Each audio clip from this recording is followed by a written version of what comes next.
వస్తావా చర్చకు ఉత్తమ్ కుమార్? నిరూపిస్తావా? 290 టీఎంసీ నీళ్లను ఒకేసారి మోసుకుపోయే గోదావరికి తన దాంట్లోనే ఉన్న నీళ్లు, సింపుల్ ఒకటే మాట, రైతాంగం ప్రజలకు అర్థం కావాలి, ఇళ్లలో ఉండే మహిళలతో సహా. మీరు మీ ఇంట్లో కుండలో ఉన్న నీళ్లు, ఒక గ్లాసు నీళ్లు తీసి మళ్ళీ అదే కుండలో పోస్తే ఆ కుండను పగిలిపోద్దా, పొంగిపోతుందా? అర్థం కావాలి మీ అందరికి కూడా, కెమెరామెన్లతో సహా, రిపోర్టర్తో సహా. ఇవాళ ఉత్తమ్ కుమార్ రెండు ముఖ్యమంత్రి మూర్ఖపు గ్యాంగ్ చెప్తున్న మాట ఏదైతే ఉందో, నీళ్ళు తీసుకొచ్చి ఈడ పోస్తే అది కొట్టుకపోద్ది అని,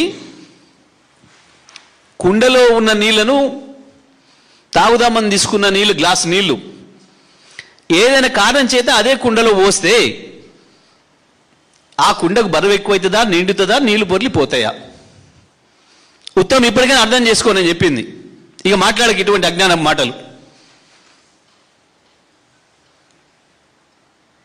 నువ్వు మొదలుపెట్టిన విద్య ఇది. ఎవడో మూర్ఖుడు చెప్పిండు నీకు అని. చెప్పిన మూర్ఖుడు ఎవడో కానీ నిన్ను మూర్ఖుని చేస్తున్నాడు. తెలుసుకో ఇప్పటికైనా. గోదావరి కెపాసిటీ ఎంత అంటే, దానిపైన ఇప్పుడు మనం నిర్మాణం చేసుకున్న